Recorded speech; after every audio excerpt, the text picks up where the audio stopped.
Hi, and welcome to the show. Subscribe at kevinmd.com/podcast and get CME for this episode by clicking on the CME link in the show notes. Today, we welcome back Kim Downey, and we're going to introduce Sarah Whitry. Sarah is a hospice and palliative care physician. Kim is a physical therapist and a physician advocate. And together, they co-wrote the Kevin MD article, Ditch the Guilt and Stress, Embrace Your Core Values Like This Inspiring Doctor Mom. Sarah and Kim, welcome to the show. Thanks, Kevin. Thank you so much. So Kim has been on multiple times bringing physician guests onto the show. So Kim, how did you find Sarah, and what about her story resonated with you? So actually, Sarah reached out to me last July. She was curious about what I was doing, and we went back and forth a bit. And then a few months ago, she shared a comment on someone's post that said, "Healing is in speaking our truth, validating our experiences and those of others." And I thought that was really good, so I saved it. And then soon after that, I was collaborating on the article with Dr. Frances May Harden. And I was like, wow, that would be the perfect ending to our article because it was about having crucial conversations. And we reached out to Sarah and asked if we could use her quote, and she graciously agreed, which led to her and I having a conversation and evolved into us collaborating on this article. Excellent. And Sarah, you're a hospice and palliative care physician. So just tell us a little bit about your story and journey, and then you could use that to lead into your article with Kim. Sure. So, yeah, my background, I did residency in actually PM&R, physical medicine and rehab, and then did a fellowship in hospice and palliative directly after that out at the University of Washington in Seattle. And during residency training, I had planned out everything how I thought it would go in terms of starting a family and all of that. And yeah, things didn't quite go how I planned. And I think that's one of my main things that I'm taking away. It's just that, we don't have as much control as we think we do over like family building and how our life will look. And so it's really helped me to refocus and pivot so that I'm able to still show up and be the mom I want to be, the physician I want to be, and ultimately the person I want to be. All right. So the Kevin MD article that you co-wrote with Kim is titled Ditch the Guilt and Stress, Embrace Your Core Values Like This Inspiring Dr. Mom. So Sarah, tell us about your professional life and how did that interfere with what you wanted to do at home? Yeah. So we have four kids that have come to us, two from foster care adoption. And then I also, before that and kind of during that time, navigated infertility myself, which is something I don't think a lot of people talk about, but it's much more common in women physicians, particularly women surgeons. And, it was a very lonely journey, especially as a trainee without, much extra time or money or anything like that for workup or treatments. So I think that did shift a lot of my perspective and open me up to a whole new world as far as like parenting and the needs of kids, particularly that have had like a traumatic early childhood. We, had two more kids. One was a surprise and one I had IVF. And our little baby girl joined us. So we have a happy family of six, but just not in the way I expected. And, I think that my early years of being an attending included starting COVID, right? And so the Mhm. start of the pandemic and moving to a new state, I think was very traumatizing in some ways, just because, there was so much unknown, of course. And the palliative care team, I felt like we were kind of thrown in the fire in terms of talking to families and patients that were dying rapidly and, trying to have these like really difficult emotional conversations with loved ones on Zoom and or with limited restrictions with visitation and all that. So I think that was really the time in my life, like that 2020-21 time Mhm. where things sort of blew up, like how the things that had been working for me as far as like balancing and being able to get home to my kids and meet their needs as well as like try to support my team, the patients, other physicians and teams was just kind of all coming to a head. So Sarah, it sounds like a confluence of major events. Obviously, you have your kids, new attending, COVID. Just take us into your mindset during that time, maybe a typical day that really kind of illustrates all those different challenges coming at you at once. Yeah. So of course it was just so much variety and things like changing every day, it felt like, but kind of in the thick of it, I remember, you know, not knowing when our kids were going to have daycare or not, if they would be closed. The schools were closed, trying to like set up my oldest ones on their, Zoom kindergarten, first grade and stuff like that, as well as, get to the hospital, have these really emotionally draining conversations and just so much fear circulating, I think. And, anger, like I just felt like our team and me, we received a lot of that emotion. And so it was like holding a lot of that while also worrying that I wasn't able to give my family very much at the end of the day because it was so exhausting and we were understaffed. So I was working a lot more hours. So yeah, I felt like in that time, I knew I could not keep going that at that rate. And also, I think by nature of being in palliative care, we see so many people who their lives are shorter than they expected, or even if they are, long lives, they still have like regrets, and usually they're regrets of inaction, right? So things that they wish they would have done that they didn't have the courage to do and things like that. Kim, when you heard Sarah's story and you're hearing it again now, tell us what was going through your mind when you first heard her story. Yeah, well, sure. When we had our conversation, it was neat to see the things that we kind of shared in common in some ways. And that was between her starting out her medical career in physiatry and PM&R. And I'm like, oh, I'm a physical therapist. And then, when I found out that she's a hospice and palliative care physician, and, my dad was in, and my husband's dad, were in hospice and benefited from those services. And I'm so grateful. And friends, sadly, I've had friends die that used hospice. So I'm so grateful for that. And I was so appreciative to Sarah for the work that she does.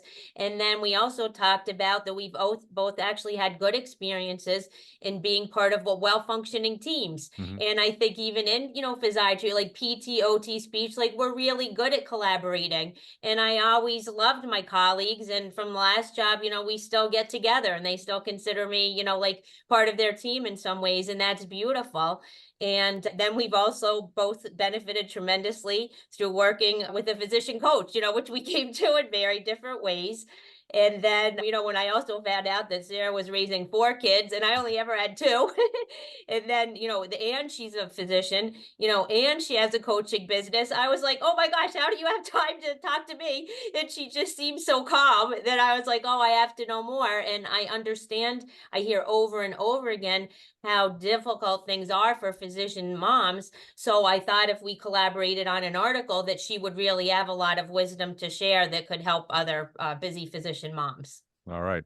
So, Sarah, tell me the next chapter of this story. So you're telling me how you're being pulled apart in all these different directions. Tell me what happened next and what did you do next? Yeah, so I would say that kind of in the midst of all the things where, I was very much a self-help person. So I tried to do a lot on my own and listen to a ton of podcasts and read books and do journaling and all the things. But really, it was during that time that I moved beyond therapy, like for myself, to discovering physician specific coaching, and found really that was not just the tools I learned in coaching, which helped me so much about, determining and really getting clear on what was mine to control and what was not. And so much was out of my control. But like I gained so much more agency in coaching, figuring out, like how the power of my thoughts, as well as like determining what I was feeling, which I was so out of tune with, could really impact how I showed up and what I was able to do and how I felt moving through my days, I think more than anything. That was so huge. And then I think that the power of community and coaching and in interacting with other women who also felt pulled in different directions and, felt like they were always busy like myself, but sometimes still that deep sense of like being inadequate somehow and just not feeling like you're able to show up your best self for anyone is like a really disempowering feeling.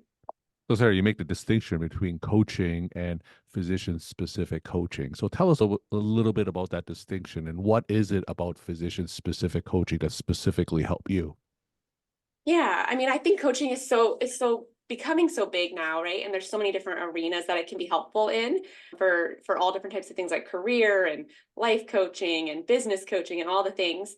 But I think that physician coaching was so instrumental for me and how I want to be. I went through certification to become a coach as well because I want to help other women physicians. Because I think the main thing is like we get it, right? Yeah. We're there, we're in it. we know the struggles that we all face similarly, no matter, regardless of like specialty. We know the parts that are unique about being a physician and about being a mom. There's a lot of that shared emotional experience. And I think like feeling the need to, be a leader in our homes and also at work. So I think that the camaraderie and like sharing similar struggles and empowering one another has been really the what's led me so much to be a huge advocate for physician coaching. And I think, resiliency and us being able to sustain ourselves in the long term of medical careers. So, Kim, I know that you're such a passionate physician advocate, and I know that you have your own show and you interview and talk to so many physicians. What are some themes from Sarah's story that you think would resonate with other physicians who have to juggle that balance between what they have to do professionally and managing a family? Are there any themes that from Sarah's story that you could share with other physicians that may resonate? Well, one, and we could let Sarah speak to it again in a minute if she has a chance, is that we spoke a little in our conversation about what it is to be a good doctor and what it is to be a good mom. And I just, in an episode I recorded on Monday that I'll share next Monday, we spoke to that as well. What does it mean to be a good doctor, right? And you kind of have to chart your own path. And another one is setting boundaries, because a lot of physicians, and especially women physicians, end up being people pleasers. And they feel like they have to prove themselves over and over again. And also being able to say no, and that no means no. So, Sarah, do you want to expand on that, on some of the things that Kim said?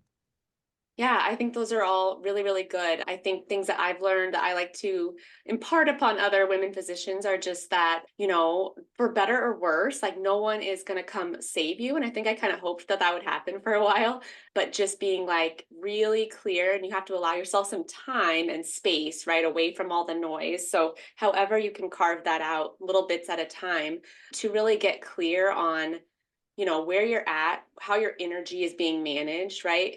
How in tune you are with like your physiologic state, your stress state, what is taking energy from you, what gives you energy, and really starting to say like, what do I value and prioritize the most truly, like within the whole blend of life, right? Not distinct roles, but like within each thing, what are my core values and priorities? And then using those as a filter, I would say, for your decision making and your boundary setting is really, I think, you can feel the most agency when you have done that process and kind of continue to come back to it, because you really, like Kim said, you really have to kind of figure out how to chart your own way and kind of push back against sort of the status quo, because, at the end of the day, like it's your life and you have every right to do the things that bring you joy and spend time where you want to.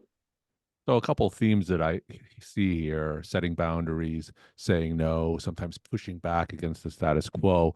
Those things really resonate with me, and I completely agree with what you guys say about that. So, Sarah, that's not always easy for physicians to do, right? To push back, because to be where physicians are, we do, in a way, have to be people pleasers and jump through all these hoops to be physicians in the first place. So, Sarah, tell us about your process in terms of setting those boundaries. What are some tips and advice that you could give to other physicians? And how long did it take you before you felt comfortable setting those boundaries? That's a good question. I'd say I'm still in process, to be honest, right? It's like an always evolving thing. But probably the skill that I learned that helped me the most in that process was learning to allow and sit with my discomfort that arose, right? When I thought about like telling my boss or my whoever it was that I was, going to cut down to 0.8, or when I was going to not do that committee, right? It was just like what comes up for me is like fear, and I don't want to be perceived as certain ways, right? And judged. And so it was like learning how to sit with that, process it, and sort of at the end of the day come to trust myself in my own decisions and say like, yep, that's going to be uncomfortable to go through, but this is what I'm going to do to get through that. And like the worst that can happen is a feeling, right?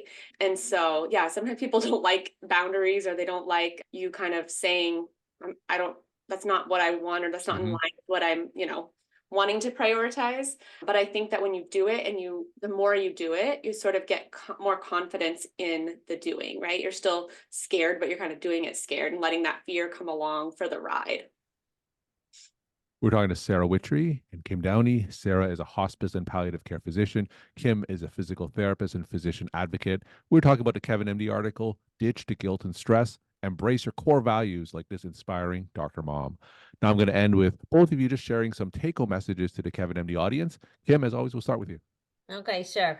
So recently, Dr. Michael Hirsch commented, while systemic change can take a long time, we don't have to wait. We can implement immediate change simply by deciding we want things to be different.